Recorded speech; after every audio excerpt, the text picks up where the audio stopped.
Inspired by the novella The Last Christmas Ride from Edie Hand, welcome to Holiday Memories with Miss Edie and Friends.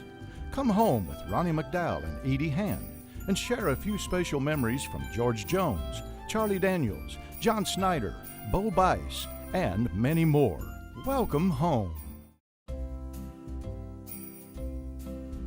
Thanks, Link. I'm so glad that you've come home for Christmas. Listen, you know, I don't get to come back home that much, but it's Christmas, so you know I'm always going to come back for Christmas. You always made that special, and I'm glad I could share this with you. It's been a lot of fun. I love you, Mom. I love you. Look who is here! Hey! How you doing? Good. And Miss Angela. Merry Christmas. Merry Christmas. And Papa D. Wait. Good to see you. Merry Christmas. How you doing, Big Man? Good. How's that like? And brought your pretty granddaughter in here. She's a doll. Now, Chloe and Nikki and I are about to go bake some cookies. Link's tarts, by the way. Chocolate, gravy, and biscuits. We're gonna do it, and we're gonna go make some Link tarts, right? Okay, Chloe, let's go. I'm going to stay in here and watch this. Okay, sounds good. What do you mean watch? You're going to jump in that. Nobody wants to hear that. I know she's going to do. Holy night, the stars are brightly shining. It is the night of our dear Savior's birth. Long lay the world in sin and error pining, till He appeared and the soul felt His worth. A thrill of hope, the weary world rejoices, for yonder breaks a new and glorious morn. Fall on your knees, oh, hear the angels' voices. Night divine, oh, night when Christ was born. Sing it, girl. Oh, night divine, oh, night, oh, holy night. Yes. Good job. Hi, I'm John Schneider. My favorite Christmas memory actually takes place right on this staircase where I am right now. Cool thing about this, when we first moved into the house, we hadn't figured out how to decorate it for Christmas. So this staircase was just like this. And our two youngest kids, Chasen and Karis was probably, 5, Chasen was 7. And Ellie and I were sitting down here on the couch. The kids were dressed alike in red pajamas. And we turned around, we heard a weird noise like, what is that? We turned around and our two kids, one right after the other, not the eldest because she's too cool for school, came sliding down this banister, hopped off down here on the floor, and came over to open presents on Christmas morning. Greatest memory I have, right here. So, from the Schneider house, from the Schneider staircase, to your house, to your staircase, Merry Christmas. Hi, I'm Senna House, and I'm taking a minute with children to learn about holiday safety at home. I'm here with Miss Ann Slattery, supervisor of the Regional Police Control Center at Children's. Miss Ann, what are some things that parents can do to keep their child safe at home during the holidays? Well, during the holidays, the weather is brisk and we turn on the gas heat and we light fires, so we need to have a functioning carbon monoxide detector. Also, think about your decorations that you bring into the home. Small objects can be choking hazards. Glass ornaments can break and cause injury, and even tinsel or icicles can cause injury to the intestines, to both a child and to a pet. And of course, we have gifts, and they may contain batteries, and these disc batteries are not only choking hazards, but can cause burns to the throat. Of course, the Poison Center will be here throughout the holidays. Thanks so much for this valuable information, Miss Ann, and thank you for joining us for A Minute with Children. I'm Santa House, and until next time, stay safe.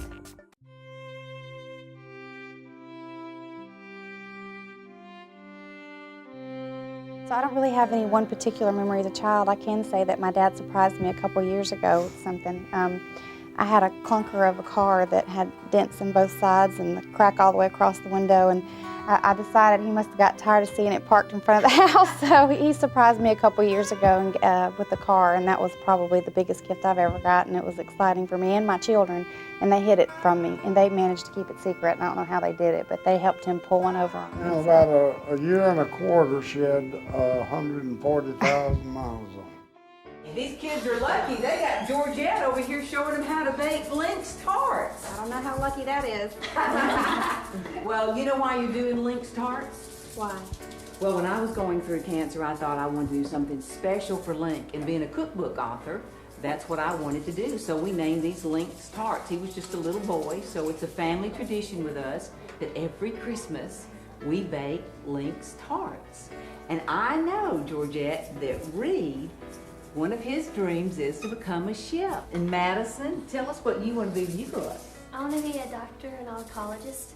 How cool is that? Yeah. And Tyler, now tell everybody what your dream is. I want to be an actor just like you. Oh, how sweet. Now, Georgette, I want you to tell everybody what you want to be when you grow up. I don't want to grow up. And you know who else? We got another special friend with us here today. Emily's here from Children's Hospital. That's how I met all these guys, was thanks to Miss Emily. Oh, thank you. Thank you. Edie, I just wanted to take a second just to talk about what an inspirational day this has been, because you touch so many people's lives, not only here in Alabama, but across the country. And I don't know if you necessarily realize how inspirational you are to everyone who has an opportunity to know you either personally or professionally through the different opportunities that you give us. Thank you, Emily. It's my privilege. Well, you know, I've got quite a few family Christmas memories, but one that stands out in my mind for me personally is the year that I went with Bob Hope to Saudi Arabia to entertain our troops. That was Christmas time, and by the dear grace of God, I got on that tour with Bob Hope. It was his last combat tour, and it was my first. And we went and visited the troops in Saudi Arabia and Bahrain, and you know, that was an awesome experience. It was kind of sad in the fact that I was leaving my daughter, and I got her permission to go entertain the troops at Christmas time, and that was kind of the sad part. But it was a blessing to go over there and get, for the first time, see our guys and gals in action and what they do, and just how great and how professional they really are.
Holiday Memories with Miss Edie and Friends will be right back. Hi, I'm Edie Hand. I'm Paula Lombard. And Paula, thank you for being here today. We've got Pave the Way to make a difference with your pink wipers to wipe out breast cancer. And how can we do that? Go to our website, autotextpink.com. Make a difference and pave the way.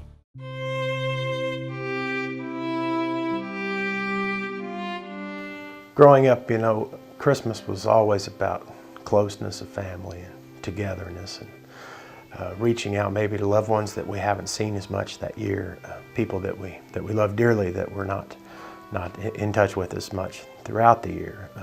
To me, I think Christmas, for one thing, it needs to be a time to reach out to the ones that we loved and to tell them, hey, I love you, and you mean a lot to me. And I want to pass that on to my children, I really do. I want my children to have the same experiences of closeness with family as I did growing up. It means so much to me, the holiday season does. It was, when I was a boy, it was a time of laughter, it was a time of joy. And I want to pass that on to my children. And I have 3 children and a wonderful wife that I love dearly. And holiday traditions mean a lot to us now. And I hope that when my children grow up, that they'll have that same strength in holiday tradition, and that Christmas will mean that much to them. This party reminds me of another party that a good friend of ours had at Buddy Killing's. He's not with us this year, but there was a sweet lady there singing another great song of White Christmas. Remember Vestal singing that? Vestal, I sure do. Why don't we do it? I think that's a And great let's idea. get everybody to sing with us, and we'll be the conductors. Come Okay. on. Hey, we got some good singers here. Let's You belt ready? it out, everybody. Okay, come on. Here we go.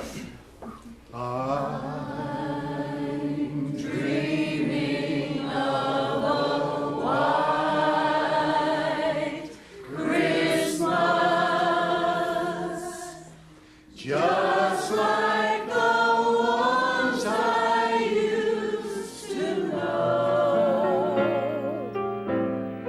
where the tree tops glistened and children listened to hear sleigh bells in the snow. I'm dreaming of a white Christmas with every Christmas card I'll write. May your days all be merry and bright, and may all your Christmases be white. I have a very tight-knit family, so I have a lot of fond memories of the holidays. I think my favorite Christmas holiday is probably just dinner. You know, that's one of our staples, is just the Christmas dinner. When I was a kid, it was more about waking up and hurrying and opening your presents. But the one thing that I really enjoy every Christmas now is just the Christmas dinner and the time to sit around with my family. I'm going to share probably my earliest Christmas memory that I can actually solidify in my mind and remember. I don't know how old I was, 3, 4, 5 years old, something like that. And Santa Claus always came, on Christmas Eve night and left your presents. Then you got up the next morning and had them.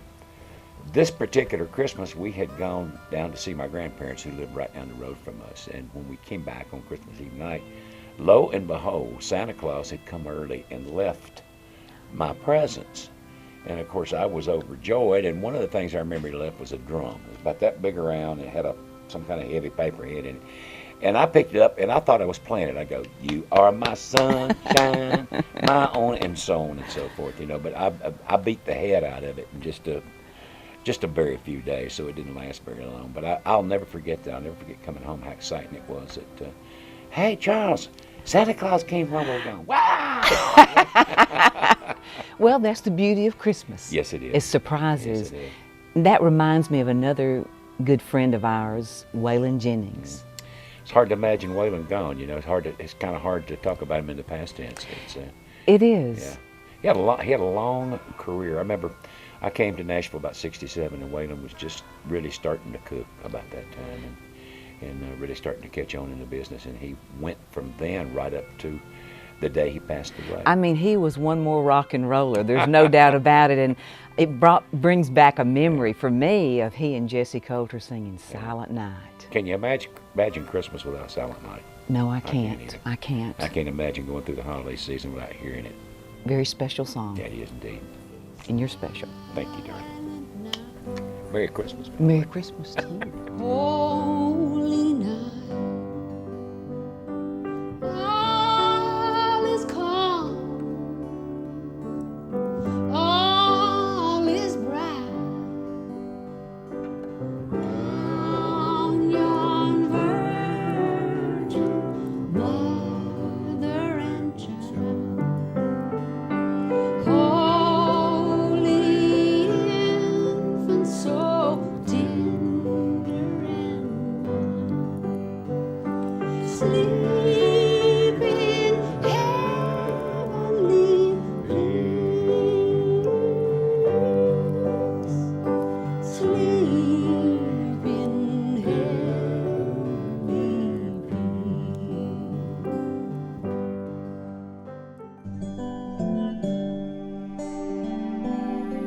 You know, our whole thing is always based around eating. So a lot of the time we spend in the kitchen and dreaming up, you know, what we're going to eat and, you know, twisting our mom's arm to make fudge and divinity and all the hard stuff that even though she's taught us, we still make her make it. Enjoy the latest books from Edie Hand. A portion of sales benefit charities such as St. Jude Children's Research Hospital. Visit www.ediehandfoundation.org or your local or online bookstore. Pick up your copies today. One of my favorite, most recent Christmas stories was on, I got to spend Christmas in Jamaica with Johnny Cash and June Carter Cash. Very intimate, quiet Christmas Eve and Christmas Day.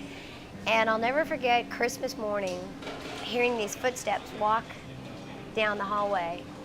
And I was sort of half asleep, and I heard a knock at the door, and I heard, and I can quote, I heard Johnny Cash's voice say, "Wake up, my beautiful child, it's Christmas morning, and I've got coffee on." And I just remember just my eyes, you know, sitting bolt upright in bed, my eyes getting big, just thinking, oh my God, you know, how cool is this? Here we go, and I know you don't know this song, but I know you'll sound great anyway. I'm gonna figure it out. Okay, here we go. As we go, that's what we do. And you know what? I remember on Christmas when Santa would visit us, how it was so amazing to me. I bet you never been sung to before, Sam. 'Cause his beard was so white, why his red suit so bright. But when I looked down at his feet, I thought, how in the world can that be? Santa's got Daddy's boots on. Santa's got Daddy's boots on. How can that be? It really puzzles me. Santa's got Daddy's boots on. Santa's got Daddy's boots on. How can that be? It really puzzles me. Santa's got Daddy's boots on. Santa's got Daddy's boots on. That's just what I see every Christmas Eve. Let's tag it. That's just what I see every Christmas Eve. Bop, bop, hey! Oh, my favorite holiday memory was at home with my mother and dad and my brothers and one sister, because we usually play instruments, sing, you know, around the piano. But I guess Christmas was always very special because Elvis would bring us a Christmas bonus. This was in the 50s. And he would come to Nashville before Christmas and out at Colonel Parker's house here in Madison and bring us a Christmas bonus. One year, I sat down on Santa Claus's lap and I noticed he had tobacco, just a river of tobacco juice coming down his cotton beard. And he laughed just like Uncle Connie. He looked like Uncle Connie, and Uncle Connie always had tobacco juice coming down. So I was a little confused when I left that night, thinking Santa chews tobacco just like Uncle Connie. And then I thought, is Santa Uncle Connie or is Uncle Connie Santa? And I sat down with my brother, and Mason kind of told me who Santa was.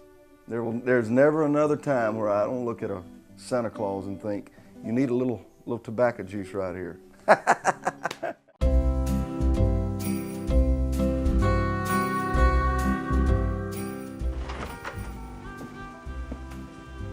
Ronnie just laughed.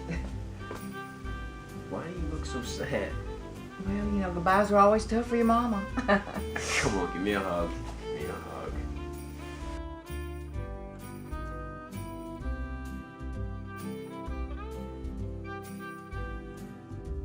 Hi, I'm John Schneider, one of the co-founders of the Children's Miracle Network. And here's something I bet you didn't know. If it weren't for Christmas time, the Children's Miracle Network wouldn't be around. Long before CMN started in '82, long before Dukes of Hazzard started in '78, I used to travel with a little theater group around Atlanta, Georgia. And we used to visit 2 different hospitals during the holidays, on Christmas Eve and on New Year's Eve, because we figured that if kids were in the hospital during the holidays, that they were probably not having a really good time. So we brought shows to them, Wizard of Oz, we juggled, we did magic, we had a great time. And I saw what entertainment could do to a sick child in a hospital around the holidays. From that was birthed the Children's Miracle Network. Merry Christmas. Now I believe in miracles, and I have seen what the power of love can do. And prayers keep me hanging on, and hope will see me through. I walk in faith and trust in things that I can't even see, 'cause I believe there's a miracle in me. I walk in faith and trust in things that I can't even see, 'cause I believe